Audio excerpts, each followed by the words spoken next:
Okay, so I want you to imagine this. It's night. You're in South Africa, sitting in the back of an open safari truck, Engines off. engines off, and the sun has just vanished. The source material we're looking at today describes the air as having this metallic stillness. I know that exact feeling. Right when the heat of the day finally breaks and everything just pauses. It's a bit eerie, isn't it? It is, it's that in-between time. And your guide, he's sweeping a red searchlight back and forth across the bush. You're looking for eyes, for any kind of movement. Just trying to pierce the darkness. Exactly. And then the headlights catch a shape up on the road, and at first glance, your brain, which is scrambling to make sense of all these shadows, it just tells you that's a tree. Which makes sense. It's a standard pattern recognition glitch. You see a tall vertical thing, you assume it's a plant. It's a logical shortcut. A total shortcut. But then a second later, the tree walks. That is just such a powerful image to start with. It sets the whole tone. It really does. Welcome back to the deep dive. Today we're digging into a piece that completely reframes one of the most recognizable yet maybe misunderstood animals on the entire planet. We're talking about giraffes. We are talking about The Quiet Shock of Giraffes, based on a travel essay by Roberta Hill. And look, if you think you know what a giraffe is, a tall animal with long neck that eats leaves, you should probably pause that assumption. You absolutely should, because what we're really talking about today, based on this source, isn't just a tall animal. We're talking about biological infrastructure. We're talking about, the economics of information on the savannah. And how nature can just completely rearrange your mind. Yeah, how it processes awe. So let's unpack this. Our source is from Roberta Hill's recent trip to South Africa. She published this piece just a few days ago, January 20th. And what really struck me is that she went there to see the heavy hitters, The big five. Yeah. Lions, rhinos. Right, but the thing that stuck with her, the thing that kind of haunted her in the best possible way, it was the giraffe. And that's the perfect way to jump into this. Because I think for most of us, giraffes are the background actors. They're just scenery, the wallpaper of Africa, sort of. Mm-hmm. But what Hill argues is that they're actually these mobile surveillance towers that anchor the entire ecosystem. They are, and I love this phrase, effectively the internet of the bush. The internet of the bush. I love that. Okay, but before we get to the tech specs of the giraffe, we need to set the stage right. Because I think a lot of us have this very specific, almost Lion King idea of what a safari looks like. Right. You're picturing the Serengeti. Endless, rolling plains, clear horizons. You can imagine, you can see for miles because there's just nothing in the way. Exactly. But Hill points out that the reality in the part of South Africa she was in is totally different. She calls the landscape a patchwork. It's dense. It's full of these heavy pockets of bush. It's not a manicured golf course, that's for sure. Not at all. And there's a really specific kind of chaotic reason for that, which I found fascinating in the article. Yeah, the elephants. Yes, the interior decorators of the wild. Well, if your decorator uses a bulldozer, maybe. The source says they treat vegetation like personal decor. They snap trees, they batter shrubs. They basically just rearrange the landscape because they can. So visually, you're dealing with a very messy, cluttered environment. Which makes spotting anything incredibly hard, right? Yeah. Hill calls the skill you need educated noticing. You're not just looking for an animal.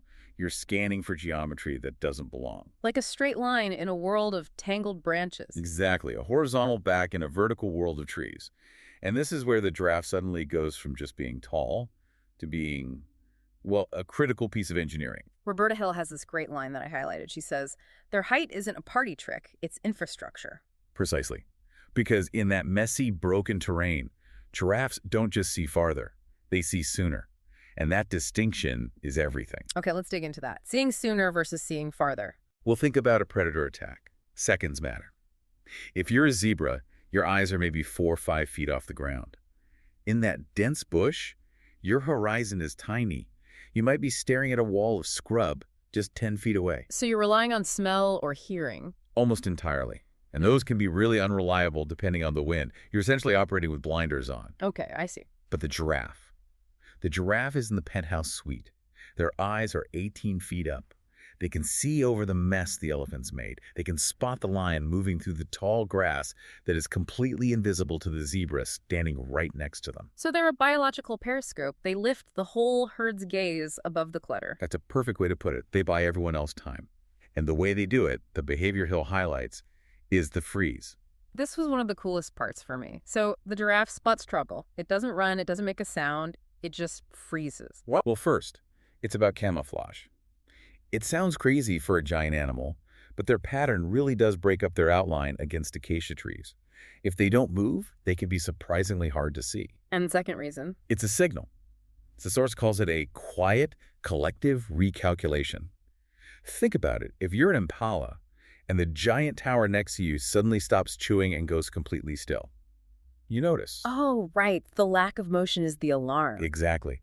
It's not a siren, it's the silence after the siren stops. Hmm. The whole herd just pauses and processes the new data. Stay or go. It's a group decision triggered by the giraffe's stillness. Which brings us to the everyone else in this picture, because it turns out giraffes have an entourage. The giraffe-adjacent crowd. I love that term. And the source lists this whole cast of characters that hangs out with them, and it's not for friendship. No, it's purely transactional. It's all about survival. That's an information economy. Okay, let's break down the squad. First up, the impala. Right. Hill describes them as twitchy, which is perfect. Impalas are basically the fast food of the bush. Everything eats them. Yeah. So they are just constantly anxious. Their cortisol levels must be through the roof. Constantly. So they rely on the giraffe for what the text calls advance notice from higher floors. So the impala is like the nervous security guard glued to the monitor that the giraffe provides. That's it. If the giraffe looks relaxed, the impala grazes. If the giraffe tenses up, the impala is already gone. They don't wait to check for themselves. They trust the data feed. Then you have the zebra and the wildebeest. Your classic grazers. And they have a major design flaw. To eat, they have to put their heads down in the grass. Right, you can't look for lions and eat at the same time. It's a huge vulnerability. So they just graze within visual distance of a giraffe. They're outsourcing their horizon scanning, which lets them keep their heads down and eat for longer. It's like hiring a security detail so you can enjoy your dinner. It is. It's all about efficiency. And then you get the kudu, which is interesting because they're browsers, like giraffes. They eat leaves. So they're not looking down. Right, but in that thick bush, they still can't see over it, so they use the giraffe as a mutual lookout. So you called it an economy. How does that actually work? What does the giraffe get out of this? Well, the currency is information, and it's a shared resource. If every single animal had to do its own surveillance all the time, they'd starve. By pooling their resources and by relying on the giraffe's directional gaze, the whole system becomes more efficient. Directional gaze, that's another key point. They're not just waiting for the giraffe to run, they're watching where it's looking. Exactly. Before a zebra even smells a lion, it sees the giraffe staring intently at a specific clump of trees. That gaze is the data. It tells the herd not just that there's a threat, but where the threat is coming from. It turns this vague anxiety into actionable intelligence. But why does the giraffe put up with it? Why let all these freeloaders hang around?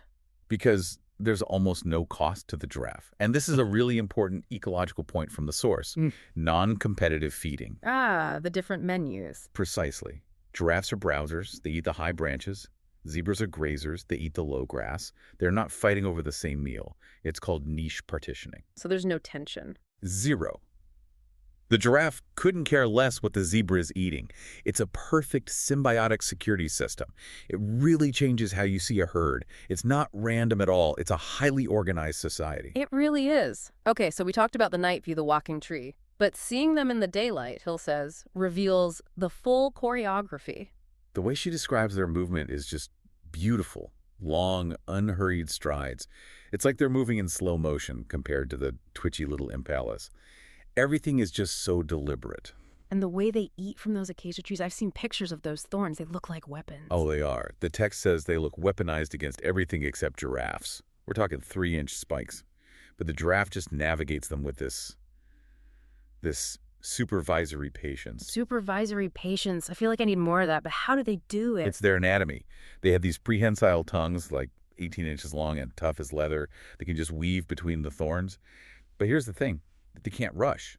If you rush eating from an acacia, you get a mouthful of spikes. So the tree forces them to be patient. It literally shapes their entire demeanor. Yeah. They can't be frantic. Hill says they're tall without arrogance and elegant without effort. It's that contrast between their impossible size and their quiet gentleness. It's a completely different vibe from the other big animals. An elephant dominates with mass, a lion with threat. A giraffe just dominates with perspective. Perspective and calm, yes. And this brings us to the emotional core of the piece. Hill is back at the lodge. She's seen lions, she's seen rhinos, the whole Big Five checklist. But when someone asks for her highlight, she says, the giraffe. Which I'm sure surprised them. Everyone wants to hear about the predator, the chase. Exactly. But the reason she gives is so profound. She says seeing a giraffe gives you time to understand magnitude before emotion catches up. That is such a great line. Magnitude before emotion. What do you take from that? Well, think about seeing a lion. The reaction is immediate. It's fear, it's adrenaline, it's excitement, it hits you in the gut. But a giraffe, it's architectural. You see this impossible shape, and your first thought isn't danger, it's how. How is that even possible? You have to process the sheer scale of it. You have to do the math in your head before you could even get to the feeling of, wow, it's a slower, more intellectual kind of awe. It's not a jump scare. It's a slow reveal. And she says everyone else at the lodge just nodded. They understood it instinctively. Because it's a shared human experience of confronting that kind of scale. It's almost alien. It defies the normal rules of biology you have in your head. And this leads to her final big insight. She writes, seeing a giraffe in the wild doesn't blow your mind. It rearranges it. That's the key takeaway for me. We're conditioned to think that awe has to be loud. You know, awe is a thunderstorm or a lion's roar. The blockbuster movie version of awe. Yeah, we want the big soundtrack, the explosion. But the giraffe teaches you that awe can be quiet. Hill says sometimes it just steps out of the trees, checks the road, and continues on. It just rearranges what you think is impressive. It really flips the script on what we value, maybe in general. We're so tuned into noise being the signal for importance. If it's not trending, if it's not shouting, we tend to ignore it. And here is an animal that dominates its landscape, that anchors the safety of an entire community of other species, and it does it all without making a sound. Giraffes are famously quiet, the quiet shock. The title is just perfect. It really is. We started with the tree that walks, but by the end, she's almost describing a lighthouse that breathes. That's a beautiful way to put it. A lighthouse doesn't chase ships down. It just stands there, provides the light, and lets everyone else navigate safely. That's the giraffe. It provides the data. So to recap, we started with that optical illusion in the South African dusk. We debunked the Lion King myth of the open plains and got into the messy reality of the bush, where you need educated noticing to see anything. We looked at the giraffe as infrastructure, as a mobile surveillance tower that sees sooner. And we broke down that whole savannah economy, the twitchy impala, the head-down zebra, all of them trading on the giraffe's perspective for their own survival. And we talked about the freeze as this silent alarm system. And finally, we ended on that shift in perception, that idea that a giraffe rearranges the mind to appreciate quiet magnitude over loud spectacle. You know, it really makes me want to re-watch nature documentaries, but with the sound off. Yeah. Just to watch where every animal is looking. It really does. I mean, we live in a world that is constantly screaming for our attention. Our phones are buzzing, news alerts are popping up. It feels like we are all the twitchy impala all the time. We are definitely the impalas in this analogy, constantly reacting to every little twig snap in our notifications. But there's such value in trying to find that giraffe's approach, to find that higher ground, to freeze and just assess before you panic and run. To cultivate that supervisory patience. Exactly. To be the one who sees the road ahead clearly so you don't waste energy reacting to things that aren't real threats. It's all about altitude and attitude. So as we wrap up this deep dive, we want to leave you with something to think about. We so often look for the loudest signal to tell us what's important in our jobs, in our lives, on social media.